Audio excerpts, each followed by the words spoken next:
సంగీత జగద్గురు శ్రీ త్యాగరాజస్వామి 229వ జయంతి వైభవ ఉత్సవాలు ఈ నెల 20వ తేదీ నుంచి 26వ తేదీ వరకు శ్రీ శృంగేరి శారదాపీఠ పరిపాలనలోని శ్రీ శివరామకృష్ణ క్షేత్రంలో అంగరంగ వైభవంగా నిర్వహించినట్లు శ్రీ సద్గురు సంగీత సభ కార్యదర్శి పోపూరి గౌరీనాథ్ తెలిపారు. వారం రోజుల పాటు జరిగే ఈ ఉత్సవాల్లో ప్రతిరోజు ఉదయం 9 గంటల నుంచి మధ్యాహ్నం 1 గంట వరకు, సాయంత్రం 5 గంటల నుంచి రాత్రి 9 గంటల వరకు భక్తిరసభరిత సంగీత కచేరీలు నిర్వహించినట్లు తెలిపారు. 6 ఏళ్ల చిన్నారుల నుంచి 60 ఏళ్లకు పైబడిన అనుభవజ్ఞులైన సంగీత విద్వాంసులు ఈ కార్యక్రమంలో పాల్గొంటారని చెప్పారు. భక్తి, సంగీతం, సాంప్రదాయం సమ్మేళనంగా నిలిచే ఈ జయంతి ఉత్సవాలు సంగీత అభిమానులకు ఆధ్యాత్మిక ఆనందాన్ని పంచుతాయని తెలిపారు. ఈ వారోత్సవాలను విజయవంతం చేయడానికి సంగీత ప్రియులు, భక్తులు పెద్ద సంఖ్యలో పాల్గొనాలని కోరారు.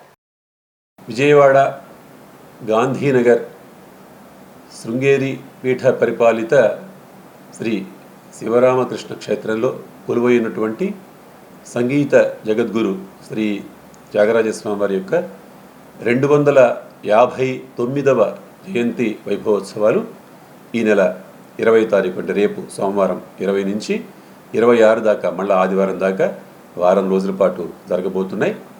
ఇందులో భాగంగా ప్రతిరోజు కూడా ఉదయం 9 నుంచి మధ్యాహ్నం 1 గంట దాకా, అలాగే సాయంత్రం 5 నుంచి రాత్రి 9 దాకా సంగీత కచేరీలు ఉంటాయి.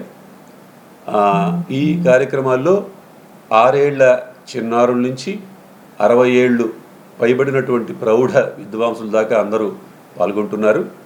అంతేకాకుండా ఇందులో భాగంగా 21 శంకర జయంతి, జగద్గురు ఆదిశంకరులు అలాగే త్యాగరాజస్వామి వారు ఇద్దరు కూడా అద్వైత ప్రచారం, వారి రచనల సారూప్యత గురించి ఒక ప్రసంగ గానం ఉంటుంది. అలాగే 25వ తారీఖున సంగీత జగద్గురు శ్రీ త్యాగరాజస్వామి వారి యొక్క జీవిత చరిత్ర హరికథ గానం ఉంటుంది.